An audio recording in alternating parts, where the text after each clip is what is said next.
¿Alguna vez te has preguntado por qué, a pesar de tus esfuerzos, el dinero parece esfumarse de tu vida?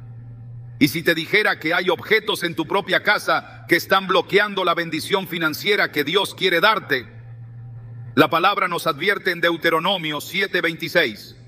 No introducirás cosa abominable en tu casa, pues serás anatema como ella. La aborrecerás por completo y la detestarás, porque es anatema. Este versículo revela una verdad espiritual contundente. Lo que permitimos en nuestro hogar puede atraer o repeler la provisión divina. Hoy exploraremos 9 cosas comunes, como una simple escoba, que podrían estar alejándote del favor económico de Dios. Te mostraremos cómo identificarlas, comprender su impacto espiritual y eliminarlas para abrir las puertas a la prosperidad que viene de lo alto. ¿Estás listo para entender lo que Dios tiene reservado para ti? Hay momentos en la vida en los que uno siente que, por más que se esfuerza, el dinero simplemente no rinde. Llegan bendiciones, pero desaparecen como agua entre los dedos. Se trabaja duro, se ora con fe, se diezma con obediencia, pero el avance económico parece estancado. Esta sensación no siempre es casualidad. Muchas veces, la raíz del problema está más cerca de lo que imaginamos. A veces, literalmente, está dentro de nuestras propias casas. La Biblia nos advierte con claridad en Deuteronomio 7:26. No introducirás cosa abominable en tu casa, pues serás anatema como ella. La aborrecerás por completo y la detestarás, porque es anatema. Esta declaración no es simbólica. Es un principio espiritual poderoso que revela que ciertos objetos pueden convertirse en un obstáculo real para la provisión de Dios. Muchos creyentes ignoran que lo que colocamos dentro de nuestro hogar tiene consecuencias espirituales directas. Así como el aceite de unción consagrado puede traer sanidad y restauración, también hay cosas que, si fueron diseñadas con otros fines, traen contaminación espiritual. La presencia del enemigo no siempre se manifiesta con gritos ni con sombras visibles. Muchas veces su obra es sutil, silenciosa, escondida entre lo cotidiano. Allí, en una figura decorativa, en un amuleto heredado, en un objeto que se trajo de un viaje sin saber su origen, pueden esconderse ataduras, legalidades espirituales, puertas abiertas a la escasez y al conflicto financiero. En el Antiguo Testamento, Dios fue enfático al ordenar que el pueblo no trajera a sus casas objetos ligados a la idolatría. No era solo por cuestiones culturales, sino por el principio espiritual de protección. Cuando Acán desobedeció y tomó lo que Dios había prohibido en la conquista de Jericó, su pecado no solo le trajo consecuencias a él, sino a toda su familia y al pueblo entero. Josué 7:11-12 lo deja claro. Israel ha pecado, han tomado del anatema y hasta han hurtado, han mentido y aún lo han guardado entre sus enseres. Por esto los hijos de Israel no podrán hacer frente a sus enemigos. Lo que Acán escondió fue suficiente para detener la victoria de todo un ejército. ¿Cuántas victorias estamos perdiendo hoy en nuestras finanzas por cosas ocultas en nuestros hogares? La escasez no siempre es resultado de falta de esfuerzo. A veces es fruto de ignorancia espiritual. Muchas personas oran por un milagro económico mientras conviven con objetos que dan legalidad al enemigo para actuar. Esto no se trata de superstición, se trata de principios espirituales. La Biblia nos enseña que nuestro hogar es una extensión de nuestro corazón. Y así como Dios escudriña lo profundo de nuestro ser, también se fija en lo que permitimos que habite a nuestro alrededor. Imagina un templo contaminado. Imagina el lugar santísimo del tabernáculo lleno de imágenes ajenas, figuras talladas, estatuillas traídas de naciones paganas. ¿Podría el Espíritu de Dios habitar allí con libertad? No, porque su presencia demanda santidad. Lo mismo ocurre con nuestras casas. Cuando permitimos que el hogar se llene de cosas que no honran a Dios, su espíritu es contristado. Y donde su presencia se apaga, la bendición deja de fluir. Hay hogares en los que la pobreza no es solo un problema económico, es una atmósfera espiritual. Todo se rompe, los ingresos no alcanzan, hay discusiones frecuentes por dinero, los negocios no prosperan y al revisar cada rincón se descubren elementos que jamás deberían estar allí. A veces son recuerdos inofensivos a los ojos humanos, máscaras, esculturas exóticas, adornos religiosos de otras creencias, libros de ocultismo disfrazados de autoayuda, símbolos de energías, piedras supuestamente energéticas, pero a los ojos del cielo son puertas abiertas. Uno de los relatos más poderosos sobre este tema lo encontramos en Hechos 19:19. Cuando el evangelio llegó con poder a Éfeso, muchos de los que practicaban artes mágicas creyeron y se convirtieron. Y lo primero que hicieron fue reunir todos sus libros de magia y quemarlos en público. El valor económico de esos objetos era altísimo, pero entendieron que no se puede mezclar lo santo con lo profano. El resultado fue inmediato. El versículo 20 dice: así crecía y prevalecía poderosamente la palabra del Señor. Cuando se purificó el ambiente, el poder de Dios se manifestó con más fuerza. El mismo principio aplica hoy. No es exageración ni legalismo, es discernimiento espiritual.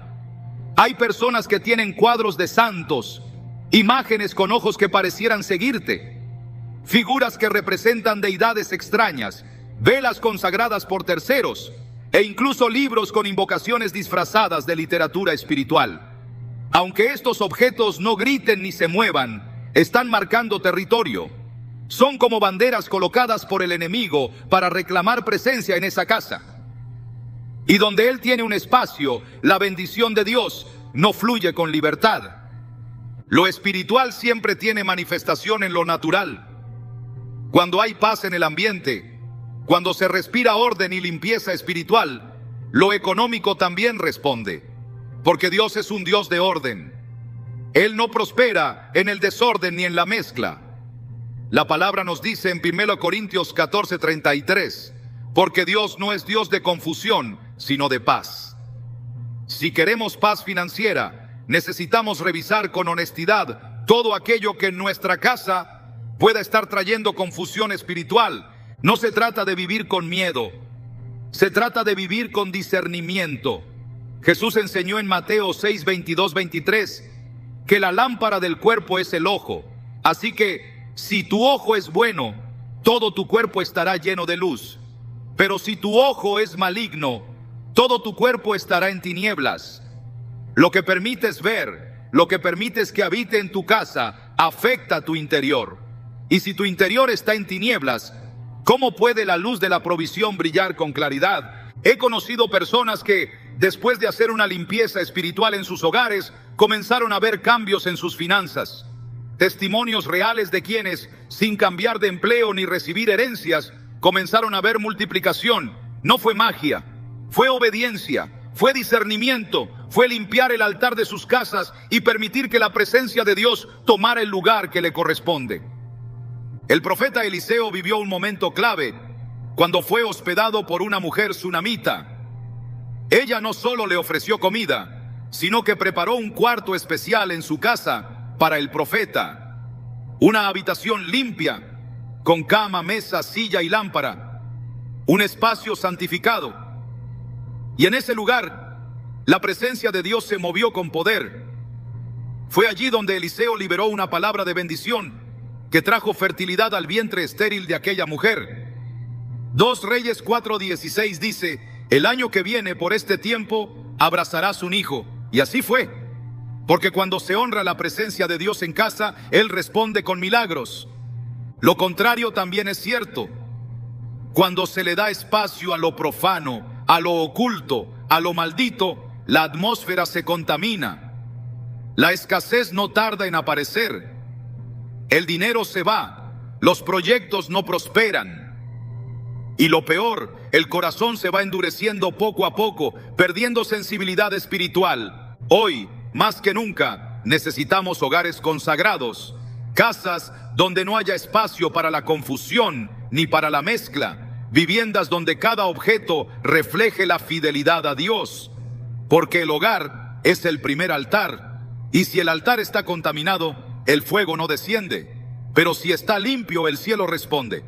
Piénsalo por un momento. ¿Qué objetos tienes en casa que no glorifican a Dios? ¿Qué cosas están allí solo por decoración, pero sus raíces están en otras culturas, en otras creencias, en prácticas que Dios claramente rechaza? A veces, lo más pequeño es lo que más contamina. Una figura de Buda colocada como adorno, un atrapasueños colgado sobre la cama, piedras energéticas al lado de la Biblia. Todo eso puede parecer inofensivo, hasta que el discernimiento se activa, y al activarse, uno entiende que no se puede servir a dos señores. Jesús lo dijo en Mateo 6:24, nadie puede servir a dos señores, porque o aborrecerá al uno y amará al otro. No podéis servir a Dios y a las riquezas. Este versículo es más profundo de lo que parece. Nos recuerda que la verdadera provisión viene del cielo, no de objetos ni de creencias humanas. Y que si queremos prosperidad verdadera, tenemos que elegir a quién pertenece nuestro hogar. La prosperidad no se mide solo por cuentas bancarias, se mide por la paz que reina en casa, por el gozo en medio de la espera, por la certeza de que Dios suplirá. Pero todo eso comienza con un acto: purificar lo que hemos permitido entrar, revisar cada habitación, examinar cada rincón, preguntarle al Espíritu Santo, ¿qué objeto aquí no te agrada? ¿Qué cosa está frenando la bendición? Cuando uno ora con sinceridad, Dios responde, Él muestra, Él revela, Él guía. Y cuando uno obedece incluso en lo pequeño, las cadenas empiezan a romperse, la escasez empieza a ceder, el estancamiento se transforma en movimiento, porque donde hay obediencia, hay favor. No es casualidad que estés viendo este video. Dios quiere abrir tus ojos. Él quiere enseñarte a discernir, a limpiar, a restaurar tu casa como un lugar de bendición. No necesitas riquezas para tener abundancia. Necesitas la presencia de Dios habitando libremente. Y para eso debes expulsar todo lo que compita con su santidad. Hoy es el día para empezar ese proceso, no con temor, sino con fe, no con condena, sino con esperanza. Dios no te señala para humillarte, sino para levantarte. Él te muestra lo oculto para liberarte. Y cuando obedeces, su provisión viene, su paz reina y su favor te envuelve. ¿Estás listo para revisar tu casa con ojos espirituales? Entonces prepárate, porque en la siguiente parte entenderás cómo incluso una simple escoba puede estar bloqueando la provisión divina. Una de las herramientas más comunes que encontramos en cualquier hogar es la escoba. A simple vista, no es más que un objeto de uso práctico creado para mantener el espacio limpio. Pero cuando se examina con ojos espirituales, se revela que su presencia y su uso no siempre son tan inofensivos como parecen. En muchas culturas, la escoba ha sido asociada con prácticas supersticiosas, rituales de energía y manipulaciones espirituales que contradicen directamente los principios de la palabra de Dios. Estos usos no son inocentes, ni tampoco neutrales. Están ligados a raíces de confusión, desorden espiritual y pobreza. Y cuando se les da lugar en una casa consagrada a Dios, se establece un conflicto invisible que bloquea la provisión divina. La Biblia enseña que todo lo que no proviene de la fe es pecado. Romanos 14:23 afirma, pero el que duda, si come, es condenado, porque no lo hace con fe. Y todo lo que no proviene de fe es pecado. Este principio es más profundo de lo que parece. Habla no solo de acciones, sino de intenciones, costumbres, prácticas que parecen normales, pero están vacías de fe en Dios y llenas de creencias humanas, temores, manipulaciones. Cuando una persona barre hacia afuera para sacar la pobreza, cuando oculta la escoba detrás de una puerta para evitar visitas indeseadas, o cuando la coloca en posición vertical como señal de protección, no está actuando desde la fe bíblica, sino desde una tradición contaminada por la superstición. Y toda superstición es en esencia una forma de idolatría. Dios no comparte su gloria con nadie. Isaías 42:8 declara, yo soy Jehová, este es mi nombre, y a otro no daré mi gloria, ni mi alabanza a esculturas. Cuando se atribuye a una escoba el poder de repeler la miseria o impedir la llegada de enemigos, se está colocando confianza en algo creado, no en el Creador. Se está desplazando la fe del Todopoderoso hacia una herramienta de paja o plástico, esperando que ella controle lo que solo el Espíritu de Dios puede gobernar.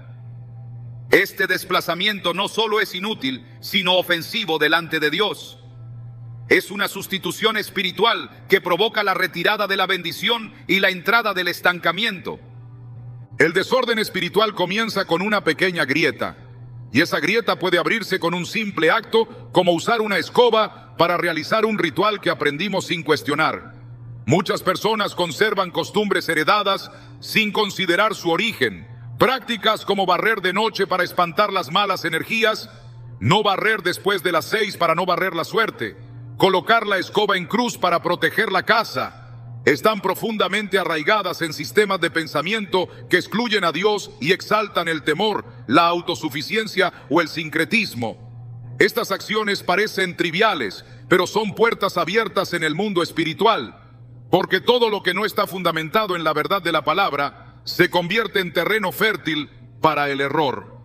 El libro de Proverbios establece una conexión directa entre el orden, la sabiduría y la prosperidad. Proverbios 24:3-4 dice: con sabiduría se edificará la casa, y con prudencia se afirmará, y con ciencia se llenarán las cámaras de todo bien preciado y agradable. La sabiduría aquí no es la del mundo, sino la que viene de lo alto, aquella que reconoce la voluntad de Dios, que se somete a su palabra y desecha toda mezcla. Una casa edificada con sabiduría no necesita rituales con escobas ni tradiciones vacías. Su prosperidad no depende de barridos, sino de obediencia. La bendición no fluye desde lo oculto, sino desde la luz. El problema con estas costumbres es que operan en el ámbito de la repetición inconsciente. Muchas personas las practican por costumbre, sin detenerse a pensar si agradan a Dios. Pero la ignorancia no nos exime de las consecuencias. Oseas 4:6 es categórico: mi pueblo fue destruido porque le faltó conocimiento. La falta de discernimiento abre la puerta al fracaso. La ausencia de enseñanza bíblica da lugar a la entrada de prácticas que contradicen al Espíritu de Dios. Y una vez dentro, estas prácticas contaminan el ambiente espiritual del hogar, impidiendo que el favor de Dios se manifieste en el área económica y en muchas otras. La escoba, como símbolo, también revela un principio mayor: el poder del desorden. No solo el desorden físico, sino el espiritual. El uso incorrecto de la escoba es apenas una manifestación visible de un caos interior. Un corazón que confía en objetos está desalineado con la verdad. Un hogar que practica rituales sin base bíblica revela una estructura espiritual desorganizada. Y donde hay desorden, no hay cobertura. Porque el Espíritu Santo se mueve en el orden, en la estructura divina, en la obediencia silenciosa a la palabra revelada. Cuando Jesús multiplicó los panes y los peces, lo hizo en un ambiente de orden. Mandó a la multitud sentarse en grupos, organizó el espacio, bendijo el pan, dio instrucciones claras. Nada fue improvisado, nada fue dejado al azar. El milagro ocurrió cuando el orden se estableció. Este principio se repite una y otra vez en las Escrituras. Dios no actúa en el desorden. Su bendición requiere un ambiente preparado. Por eso, cada acto que perpetúe el caos, aunque parezca pequeño, interrumpe el fluir divino. La superstición relacionada con la escoba es parte de ese caos espiritual que necesita ser desarraigado. No se trata de temerle a la escoba, se trata de romper con su simbolismo erróneo. Usarla para limpiar el suelo es una cosa, pero cargarla de un significado místico es otra muy diferente. El problema no es el objeto, sino la intención con la que se usa. En 2 Reyes 18:4 leemos que el rey Ezequías quitó los lugares altos y quebró las imágenes y cortó los símbolos de acera e hizo pedazos la serpiente de bronce que había hecho Moisés, porque hasta entonces le quemaban incienso los hijos de Israel, y la llamó Neustán. Aquel objeto había sido usado por Dios en un momento puntual, pero con el tiempo el pueblo lo convirtió en ídolo. Lo mismo ocurre con cualquier herramienta a la que se le atribuye poder que solo pertenece a Dios. Es necesario discernir quebrar, destruir esas estructuras mentales y devolverle a Dios el lugar de autoridad. El hogar no es solo un lugar de descanso, es un altar. Y el altar debe estar limpio, consagrado, purificado. Cada objeto, cada acción, cada costumbre que se practica en ese altar debe ser examinada a la luz de la palabra. No hay espacio para lo ambiguo. No hay espacio para lo tradicional si contradice lo espiritual. Jesús reprendió con firmeza a los fariseos por aferrarse a las tradiciones humanas mientras anulaban la verdad de Dios. En Marcos 7:13 dijo: invalidando la palabra de Dios con vuestra tradición que habéis transmitido. Esta reprensión sigue vigente. Cada tradición que impide la manifestación del poder de Dios en casa debe ser derribada. No basta con limpiar el piso si el espíritu está contaminado. No basta con barrer la suciedad si se mantiene la práctica de barrer la bendición fuera. Porque eso es lo que ocurre cuando se cree que un objeto tiene poder para atraer o alejar dinero. El dinero no responde a objetos, responde a principios. El dinero no es un ente espiritual que reacciona a símbolos humanos. Es una herramienta que se somete al gobierno del reino. Cuando se comprende esto, se deja de depender de supersticiones y se comienza a depender del rey. El libro de Eclesiastés, en su sabiduría, enseña que todo tiene su tiempo y todo lo que se quiere debajo del cielo tiene su hora. Eclesiastés 3:1. Y el tiempo de la ignorancia ya pasó. Hoy es el día de restaurar el orden espiritual en el hogar, de examinar cada hábito, de confrontar cada práctica, de destruir toda costumbre heredada que contamine la atmósfera de bendición. Porque la provisión de Dios está lista. Solo espera un altar limpio, un corazón alineado, una casa en orden. Hay hogares que no prosperan no porque les falte esfuerzo, sino porque les sobra confusión espiritual. La pobreza no siempre es falta de ingresos, a veces es falta de dirección. Y donde hay desorden espiritual, no hay dirección divina. Donde se permite la mezcla, la abundancia se dispersa. Donde se tolera la superstición, la fe se debilita. Pero donde se restablece la verdad, la gracia desciende. Donde se honra a Dios con limpieza de corazón y claridad de prácticas, el cielo se abre. La escoba volverá a ser lo que debe ser, un instrumento para limpiar el polvo, no un ídolo para manipular la suerte. Cuando se pone cada cosa en su lugar, el desorden cede, y cuando el desorden cede, el espíritu se manifiesta. Porque Dios habita en lo santo, no en lo mezclado, no en lo tradicional, no en lo ambivalente. Él habita donde su palabra es ley, donde su verdad gobierna, donde su gloria no compite con nada.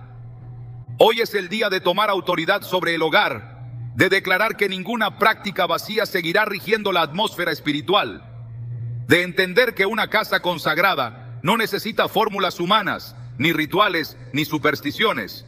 Solo necesita al Espíritu Santo como huésped permanente. Y cuando Él habita, la escasez se va. Porque donde está el Espíritu del Señor, allí hay libertad. El corazón humano fue creado para adorar. Desde el principio, el diseño divino estableció que el ser humano viviría en comunión con su Creador, reconociendo su autoridad y rindiendo honra solo a Él. Sin embargo, cuando esta adoración se desvía o se redirige hacia objetos, símbolos o imágenes, se produce una ruptura en el orden espiritual que afecta todas las áreas de la vida, incluyendo las finanzas. La idolatría no siempre adopta la forma explícita de un altar pagano.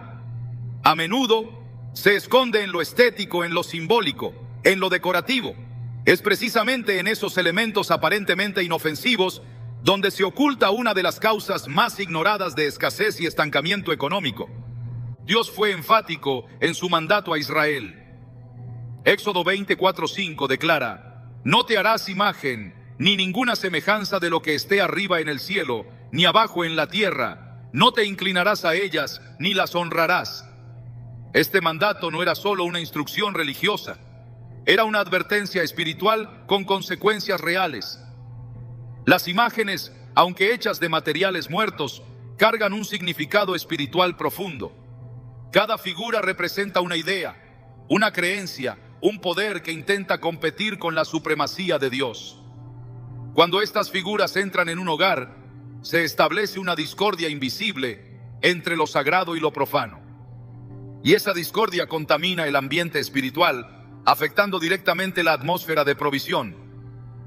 En muchas casas, lo que cuelga de las paredes o descansa en las repisas no ha sido colocado con discernimiento, sino por costumbre, herencia o gusto estético. Cuadros de santos, ojos protectores, manos de poder, cruces invertidas, símbolos de antiguas culturas, amuletos, imágenes de animales considerados sagrados. Todo esto puede parecer arte decorativo, pero a los ojos del cielo son emblemas de otro reino. Y donde hay emblemas ajenos, no hay honra a Dios. 2 Corintios 6:16 plantea una pregunta clave. ¿Y qué acuerdo hay entre el templo de Dios y los ídolos? Porque vosotros sois templo del Dios viviente. La respuesta es clara: no puede haber acuerdo. No puede haber pacto entre la luz y las tinieblas, ni siquiera si se manifiestan en objetos aparentemente inofensivos. El error más común es suponer que lo que no se adora activamente no tiene poder, pero el ámbito espiritual no se rige solo por la intención, sino por los principios. Si algo fue consagrado, diseñado o creado para representar una deidad, una creencia pagana o una estructura contraria a Dios, su presencia en el hogar sigue siendo una contaminación, aunque el habitante no lo adore conscientemente. Deuteronomio 7:26 lo deja claro al afirmar: no meterás cosa abominable en tu casa, para que no seas anatema como ella. Del todo la aborrecerás y la abominarás, porque es anatema. El objeto, no la intención, es lo que determina la contaminación. Por eso no basta con ignorar su simbolismo, es necesario removerlo. El poder espiritual de un símbolo no radica en su forma, sino en lo que representa. Un ojo místico no es solo un diseño gráfico, es una declaración espiritual de vigilancia fuera de Dios. Una figura de Buda no es solo una escultura, es un símbolo de una cosmovisión que niega al Dios de las Escrituras. Una calavera decorativa no es solo arte moderno, es una exaltación de la muerte. Cuando estas imágenes conviven con las Escrituras, con los símbolos de la fe cristiana, con la oración, se genera una mezcla espiritual que apaga la unción, interrumpe la paz y bloquea la bendición. El libro de Josué narra un momento clave en la conquista de Canaán. Dios le ordena al pueblo destruir por completo las ciudades idólatras, incluyendo sus imágenes, utensilios y estandartes. No debía quedar rastro alguno de aquello que representara otra forma de adoración. Josué 6:18 advierte: guardaos del anatema, ni toquéis, ni toméis alguna cosa del anatema, no sea que hagáis anatema al campamento de Israel y lo turbéis. Este principio sigue vigente. No se puede conquistar nuevas tierras financieras mientras se conservan reliquias del pasado espiritual. No se puede avanzar con libertad mientras el hogar esté turbado por símbolos que invocan ruina, miseria o confusión. Cada objeto en casa tiene una voz espiritual. Algunos proclaman fe, otros proclaman temor. Algunos liberan paz, otros traen opresión. Cuando se cuelga una imagen de un ser que promete protección a cambio de devoción, se establece un pacto silencioso. Cuando se exhibe una figura ligada al sufrimiento, a la tragedia o a la desesperanza, se está declarando que esa atmósfera tiene lugar en el hogar. Proverbios 10:22 nos recuerda: la bendición de Jehová es la que enriquece y no añade tristeza con ella. Si lo que está en casa no comunica bendición, fe y esperanza, entonces no puede ser parte de un ambiente donde Dios desea derramar su provisión. La idolatría moderna no siempre se presenta con altares evidentes. A veces se disfraza de cultura, arte, diseño o herencia, pero su raíz es la misma: darle lugar a algo que no es Dios. En 1 Samuel 15:23, el profeta reprende al rey Saúl diciendo: porque como pecado de adivinación es la rebelión, y como ídolos e idolatría la obstinación.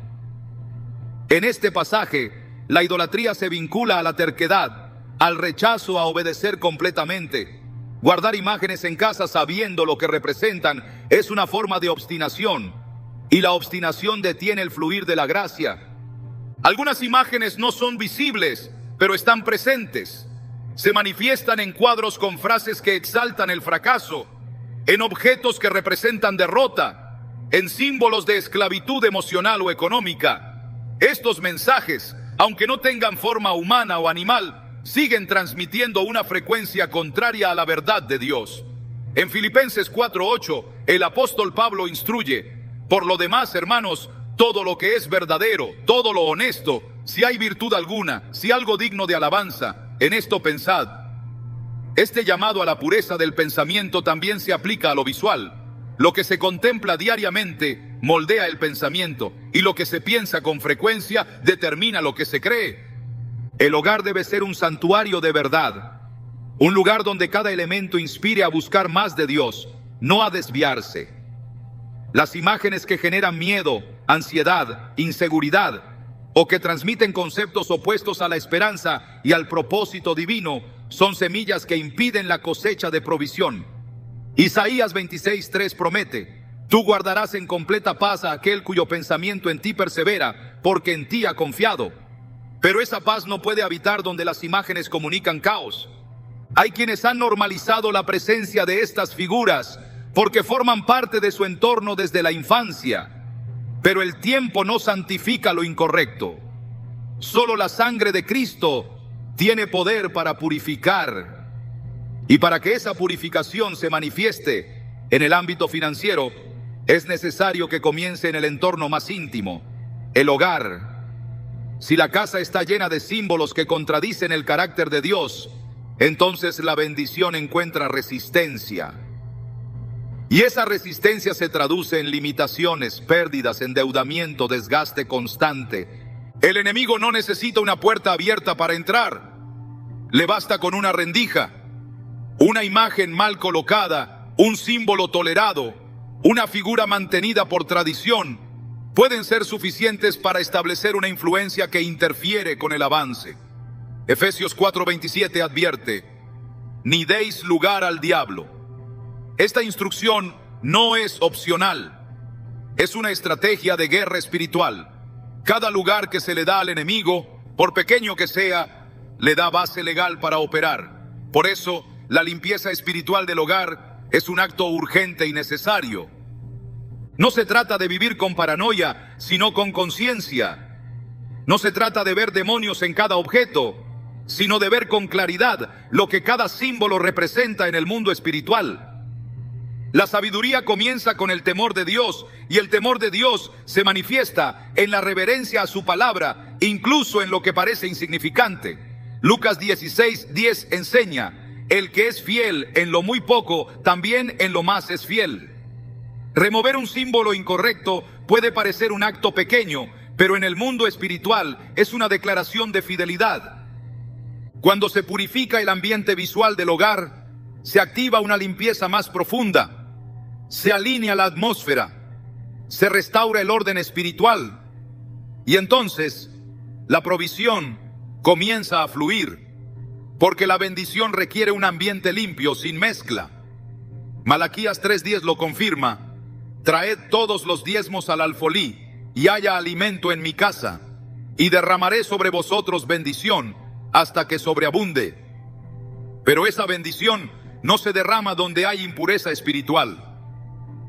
La casa debe estar preparada. El altar debe estar libre de imágenes extrañas. El entorno debe reflejar la santidad del Dios que promete suplir. Cada elemento que se elimina con obediencia es reemplazado por algo mayor: la presencia del Espíritu Santo. Y donde Él habita, la escasez huye, porque su presencia no convive con símbolos de derrota. Su gloria no comparte espacio con imágenes de otras doctrinas. Su provisión no fluye en casas divididas entre la fe verdadera y la decoración contaminada. Hoy es el momento de examinar lo que está a la vista, de revisar cada pared, cada estante, cada rincón donde se haya permitido que una imagen distinta a la verdad de Dios ocupe espacio. No como un acto estético, sino como un acto profético. No como una limpieza superficial, sino como una restauración espiritual. Porque el hogar no es solo un refugio físico, es un reflejo del corazón. Y si el corazón pertenece a Dios, entonces la casa también debe pertenecerle por completo. Hay cosas que llegan a nuestras manos y no las cuestionamos. Cosas que entran a nuestra casa sin una oración, sin una inspección espiritual, sin una palabra de discernimiento. Cosas que heredamos, que aceptamos, que recogemos de otros tiempos y de otras vidas, y que se quedan allí, silenciosas, en estantes, en cajas, en rincones, sin que sepamos cuánto pesan, cuánto cargan, cuánto interfieren, porque no todo lo antiguo es tesoro, y no todo lo heredado es bendición. Hay objetos que parecen inertes, pero están cargados de memorias, de pactos, de dolores, de maldiciones. Objetos que actúan como puentes entre épocas, entre linajes, entre esferas espirituales, trasladando no solo recuerdos, sino también cadenas. La Biblia es clara respecto al poder de las cosas consagradas. En Josué 6 y 7, el pueblo de Israel recibe instrucciones precisas sobre Jericó. Todo debía ser destruido, todo debía quedar atrás, pero un solo hombre, Acán, tomó lo que no debía. Un manto, plata, oro, lo escondió entre sus pertenencias, creyendo que lo material era más valioso que la obediencia, y por ese acto todo el pueblo fue afectado. Josué 7:11 sentencia: Israel ha pecado, han tomado del anatema. Un manto, una pieza de ropa, fue suficiente para traer derrota, no por su apariencia, sino por su historia, porque había sido separado para la destrucción, y Acán lo convirtió en pertenencia. Lo que debía ser eliminado se volvió posesión, y con ello trajo la maldición al campamento. Lo mismo ocurre hoy con muchos objetos heredados: relojes de abuelos, anillos de matrimonios rotos, fotografías de personas ya fallecidas, pero ligadas a prácticas oscuras, instrumentos musicales que fueron usados en ambientes consagrados a otras fuerzas, libros que circularon entre generaciones sin pasar nunca por la luz de la palabra. Todo eso, sin ser evaluado, sin ser discernido, puede convertirse en un foco de resistencia espiritual. Porque cuando se permite que el pasado gobierne desde el presente, el futuro se detiene. Hay casas que no avanzan económicamente porque están ancladas a lo que ya debía haber sido cortado. En Deuteronomio 7, 25, 26, Dios le dice a su pueblo: las esculturas de sus dioses quemarás en el fuego. No codiciarás plata ni oro de ellas para tomarlo para ti, para que no tropieces en ello. No meterás cosa abominable en tu casa, para que no seas anatema como ella. Lo que fue parte de otro altar no puede ser incorporado al altar de Dios. Y no se trata solo de figuras o ídolos evidentes. Se trata de todo aquello que perteneció a contextos donde el nombre de Dios no fue honrado. Herencias contaminadas, reliquias familiares cargadas de brujería, objetos transmitidos con afecto humano, pero sin la bendición de lo alto. La impureza no se neutraliza con el tiempo. No hay tal cosa como una maldición que se vence por antigüedad. Si algo fue usado para propósitos oscuros, sigue siendo oscuro, a menos que sea redimido o removido. En 2 de Reyes 23, el rey Josías emprende una reforma espiritual radical. Al encontrar el libro de la ley, se da cuenta de que el templo estaba lleno de objetos que nunca debieron estar allí. Imágenes, utensilios, vestiduras, altares. Todo fue destruido. No fue suficiente con moverlos. No fue suficiente con almacenarlos. Fue necesario destruirlos, porque su presencia era incompatible con la santidad que Dios reclamaba. La reacción del rey fue inmediata, sin sentimentalismos, porque entendió que el ambiente debía ser purificado por completo para que la bendición de Dios volviera a habitar en medio del pueblo. Cuando se guarda un objeto solo por nostalgia, se corre el riesgo de conservar también las cargas que lo acompañan. La memoria emocional no justifica la presencia espiritual. Un objeto puede parecer inofensivo, pero si estuvo presente en momentos de destrucción, de dolor, de pecado, entonces su influencia no es neutra. El alma puede estar ligada a lo que representa. Y cuando el alma está atada, la bendición no fluye. Hebreos 12:1 dice: Despojémonos de todo peso y del pecado que nos asedia. Despojarse es un acto intencional. No ocurre por accidente. Se elige soltar, se elige cortar, se elige dejar atrás. La economía también es espiritual. Lo que fluye en lo visible depende de lo que se establece en lo invisible. Por eso, una casa que guarda objetos con vínculos oscuros tiene dificultades para recibir provisión. No porque Dios sea limitado, sino porque Él no comparte su presencia con lo impuro. Isaías 59:2 lo afirma. Vuestras iniquidades han hecho división entre vosotros y vuestro Dios, y vuestros pecados han hecho ocultar de vosotros su rostro. La iniquidad no es siempre un acto, a veces es una presencia. Algo que está allí, callado, pero que establece una división. Un amuleto heredado, una joya consagrada, un utensilio que fue parte de rituales. Todo eso debe ser evaluado con ojos espirituales, no con nostalgia emocional. Las ataduras generacionales no se cortan con declaraciones vacías, sino con acciones concretas. Si hay en casa algo que perteneció a alguien que practicó el ocultismo, que vivió en constante ruina, que fue vehículo de manipulación espiritual, ese objeto debe ser retirado. No como un acto simbólico, sino como una declaración de guerra. Porque lo que se guarda por temor, por afecto o por tradición, puede estar actuando como una llave que mantiene abierta una puerta de escasez. No se puede reclamar la bendición de Abraham mientras se conservan los ídolos de Labán. El mismo principio se observa en la historia de Jacob. En Génesis 35, Dios le dice: levántate, sube a Betel y quédate allí, y haz allí un altar al Dios que se te apareció. Pero antes de subir, Jacob instruye a su casa: quitad los dioses ajenos que hay entre vosotros, y limpiaos, y mudad vuestros vestidos. Jacob sabía que para entrar en una nueva dimensión espiritual, debía haber una purificación radical. No bastaba con orar. No bastaba con construir un altar. Había que remover lo contaminado, cambiar vestiduras, cortar con lo anterior. Solo entonces se puede habitar donde Dios quiere. El hogar es el primer campo de batalla espiritual. Lo que se tolera en él determina lo que se experimenta fuera de él. Si se quiere ver libertad financiera, debe haber limpieza espiritual, porque la maldición no siempre viene desde fuera. Muchas veces se gesta desde dentro, desde lo que se permite permanecer. Gálatas 5:9 declara: un poco de levadura leuda toda la masa. Un solo objeto, una sola pieza cargada, una sola reliquia heredada sin redención puede contaminar toda la atmósfera. No se puede esperar pureza donde hay mezcla. No se puede pedir bendición donde se guarda lo que Dios ya condenó.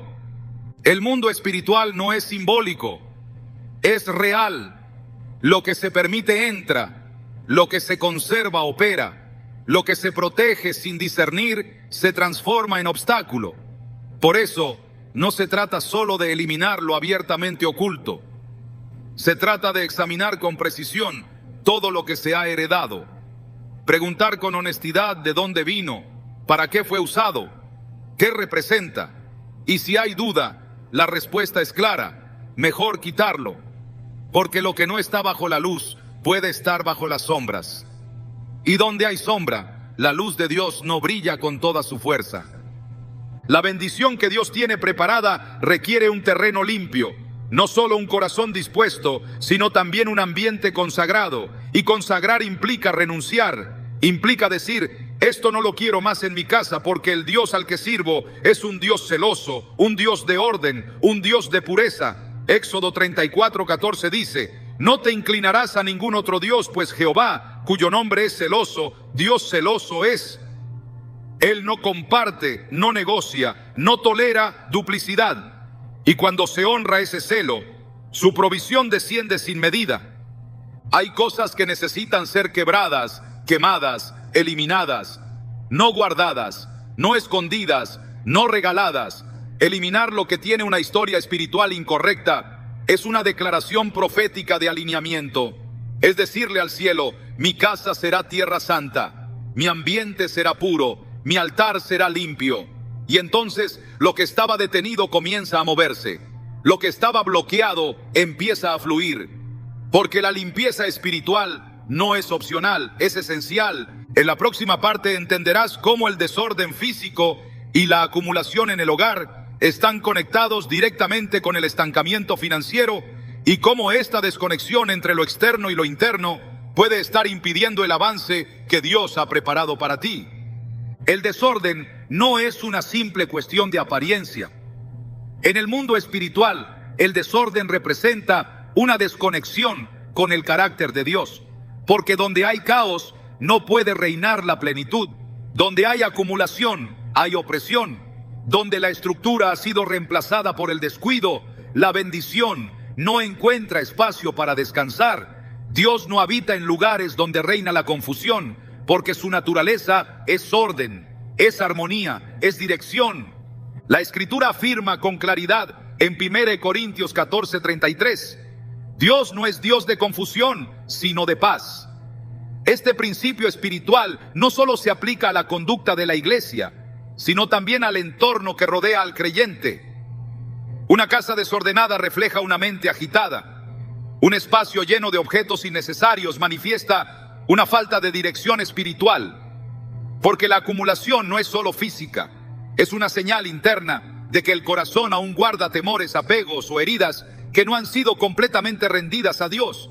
Hay una conexión directa entre el estado de un hogar y el fluir de la provisión, no porque Dios necesite condiciones externas para bendecir, sino porque Él honra la administración. Y donde no hay administración, no hay multiplicación. El mismo principio que se aplicó en la parábola de los talentos se aplica al uso del espacio. Mateo 25:21 dice, bien, buen siervo y fiel, sobre poco has sido fiel, sobre mucho te pondré. Ser fiel en lo poco implica cuidar lo que se tiene, organizar lo que ya se posee, discernir entre lo útil y lo que solo ocupa lugar. La fidelidad no empieza con grandes cantidades, empieza con el orden. Acumular cosas sin propósito revela una mentalidad de escasez. Se guarda por si acaso, se retiene por miedo a no tener, se amontonan objetos pensando que en el futuro podrían hacer falta. Pero esa forma de pensar contradice la fe en la provisión diaria de Dios. Jesús enseñó en Mateo 6:11 a orar, danos hoy el pan nuestro de cada día. No se nos instruyó a guardar por años, sino a confiar en la provisión constante. Cuando el corazón se llena de temor al mañana, el resultado es un hogar lleno de cosas inútiles, y lo inútil estorba. Lo que ya no tiene función se convierte en carga. Dios no llena espacios abarrotados. El aceite no se multiplica en tinajas que ya están rebosando de desorden. En 2 Reyes 4, la viuda recibió la instrucción de buscar vasijas vacías. No cualquier vasija, sino vacías, porque lo lleno de otras cosas no puede ser lleno del aceite. Lo mismo ocurre en casa. Lo que está lleno de acumulación no tiene espacio para recibir la bendición. Una habitación atestada, una cocina sin orden, un armario que apenas puede cerrarse, son símbolos visibles de una vida espiritual que necesita estructura, enfoque y limpieza. El Espíritu de Dios se mueve con libertad en ambientes donde hay orden. En la creación, lo primero que hizo Dios fue separar, establecer límites, dar forma. Génesis 1:2 nos dice que la tierra estaba desordenada y vacía, pero inmediatamente el Espíritu de Dios se movía sobre la faz de las aguas. Y entonces comenzó el proceso de dar orden. Separó la luz de las tinieblas, los cielos de la tierra, las aguas de la tierra seca.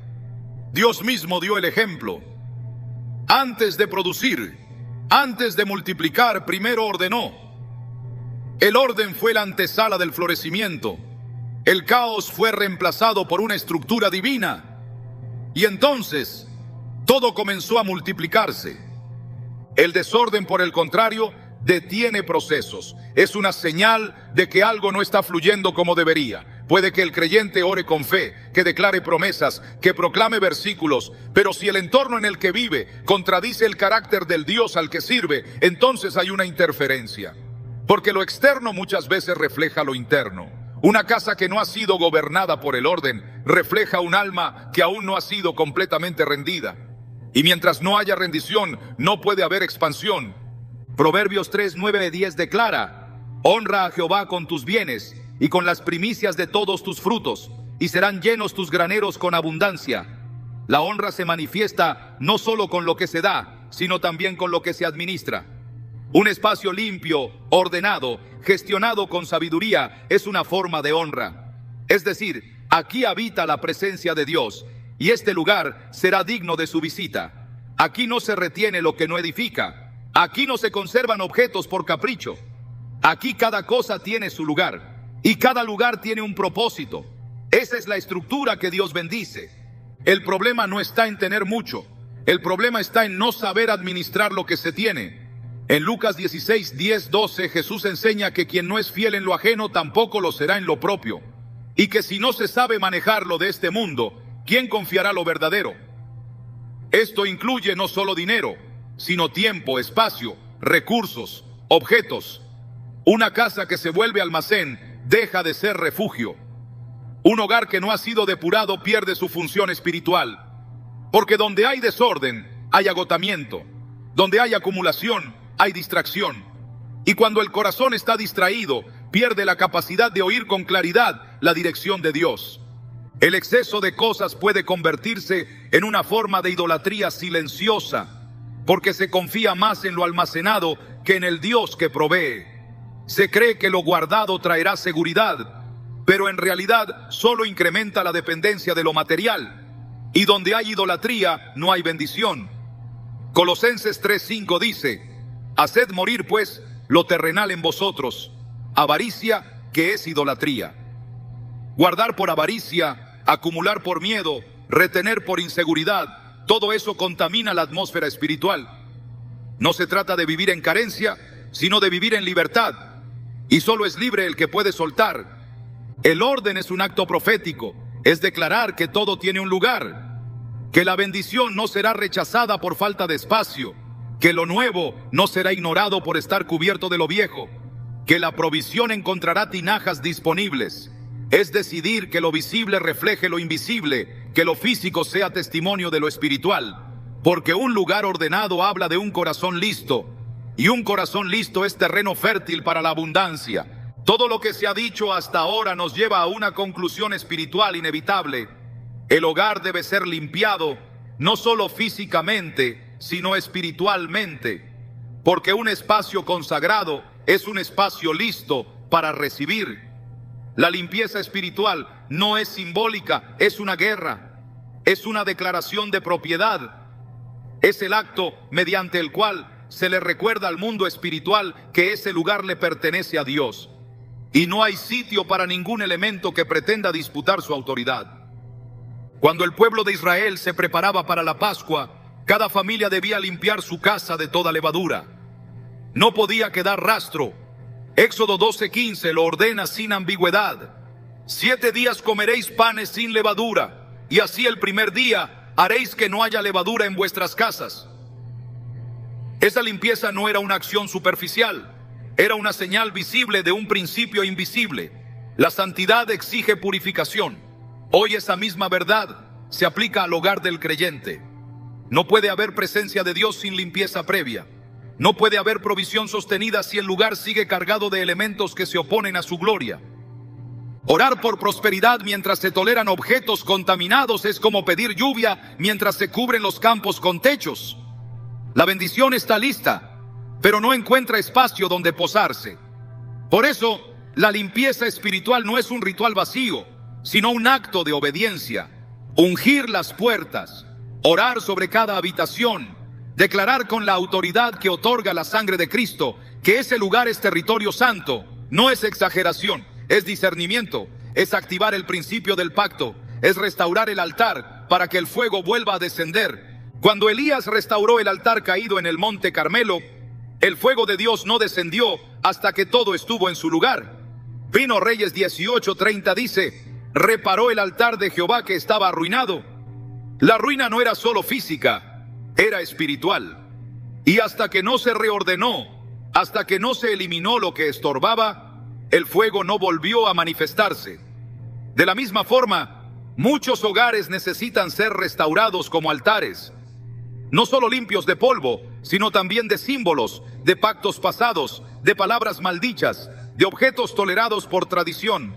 Solo así la provisión llega sin resistencia. Una casa ungida, purificada y rendida al gobierno de Dios, se convierte en un canal de bendición. El enemigo no tiene base legal donde todo ha sido sometido a la luz. Y cuando no hay puertas abiertas, la escasez retrocede. Porque donde habita la gloria, no falta nada. Salmo 23:1 lo afirma con certeza. Jehová es mi pastor, nada me faltará. Ese nada incluye lo material, lo espiritual, lo emocional. Pero todo comienza con un acto firme: limpiar la casa para que Dios tenga lugar. Cuando hablamos de escasez, muchas veces pensamos en una situación que se origina fuera de nosotros, culpa del sistema, del trabajo, de la economía global. Pero lo que este mensaje ha revelado no tiene que ver con lo externo, sino con lo interno, con el corazón, con el hogar, con las decisiones pequeñas que parecen inofensivas, pero que cargan un peso espiritual inmenso. Y cuando se hace visible el vínculo entre lo que permitimos dentro de casa y lo que recibimos del cielo, entonces se abre la posibilidad de una transformación profunda y permanente. La escasez, en su raíz más profunda, no es solo una falta de dinero. Es un reflejo de desconexión, una señal de que algo en nuestra estructura está desalineado con el diseño de Dios. Porque donde Él gobierna, hay provisión. Donde su espíritu habita, hay dirección. Donde su presencia es honrada, todo encuentra su lugar. Por eso, no se trata simplemente de eliminar objetos, sino de restaurar la relación con el Dios que desea bendecirnos. La limpieza espiritual del hogar es solo el comienzo. El verdadero cambio ocurre cuando cada aspecto de nuestra vida empieza a reflejar un orden que nace del cielo. Muchos se esfuerzan por atraer riqueza sin entender que la verdadera prosperidad no responde a técnicas, sino a principios. Y esos principios no comienzan con lo que haces, sino con lo que eres. No se trata de atraer dinero, sino de atraer la presencia de Dios. Porque donde está su presencia, la escasez no puede permanecer. Por eso, más que buscar multiplicación financiera, lo esencial es buscar transformación interior.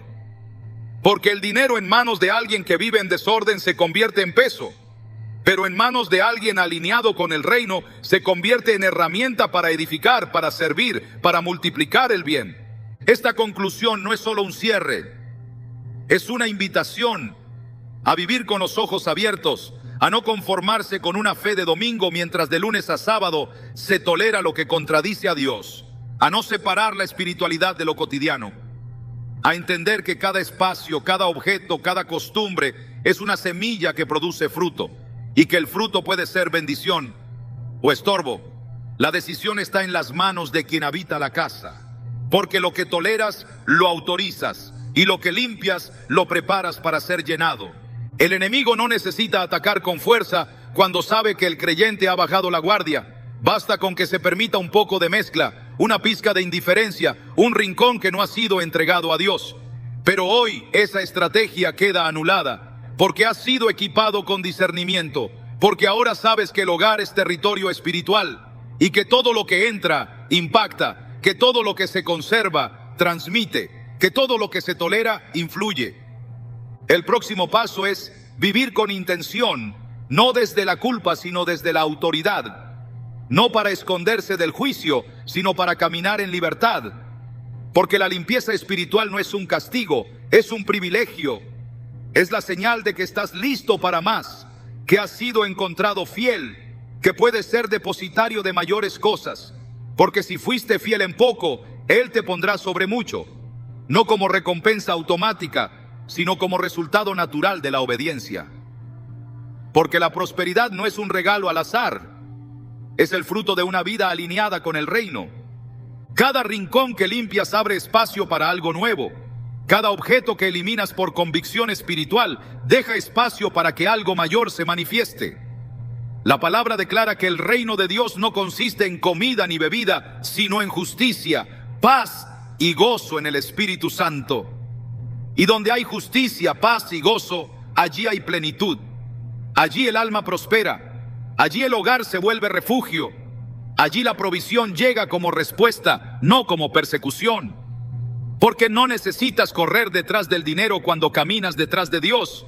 Él añade lo que hace falta. Él multiplica lo que parecía insuficiente. Él llena lo que tú vaciaste por obediencia. Esta es la diferencia entre sobrevivir y florecer. Entre vivir atado a ciclos repetitivos de pérdida y vivir en constante expansión. Entre guardar por temor y administrar por revelación. Todo comienza en casa. Y no se trata de cambiar solo lo visible. Se trata de establecer una atmósfera donde el reino gobierne, donde no haya espacio para lo oculto, ni para lo sucio, ni para lo ajeno, donde cada centímetro declare: aquí reina el Señor, aquí se honra su nombre, aquí se espera su voz, aquí no hay mezcla, aquí solo hay luz. Y cuando ese nivel de consagración se establece, la economía no tiene otra opción que responder.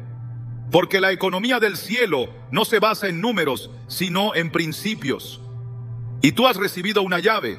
La pregunta es, ¿la vas a usar? ¿Vas a conformarte con lo que el mundo llama normal? ¿O vas a decidir que tu casa será diferente, tu atmósfera será distinta, tu provisión será abundante y tu fe será firme? Hoy termina un ciclo de ignorancia espiritual. Hoy se rompe una estructura invisible de estancamiento. Y hoy comienza una nueva etapa. Una etapa donde cada objeto tiene un propósito, cada hábito tiene respaldo bíblico y cada decisión se toma bajo la guía del Espíritu. Así se activa la verdadera abundancia, no desde el afán, no desde la ambición, sino desde la obediencia que honra a Dios en lo pequeño, confiando en que Él se encargará de lo grande. Porque cuando Él entra a gobernar tu casa, también gobierna tu provisión. Y cuando Él es Señor de tus espacios, también es Señor de tus ciclos. Por eso, no temas soltar lo que debe irse. No temas cerrar puertas. No temas encender la luz. Porque en esa luz descubrirás el camino hacia una vida estable, bendecida y libre de todo lo que alguna vez detuvo tu avance. Ya no hay estorbos. Ya no hay mezclas. Ya no hay confusión. Ahora hay claridad. Ahora hay dirección. Ahora hay una casa lista para ser llenada con lo que viene del cielo.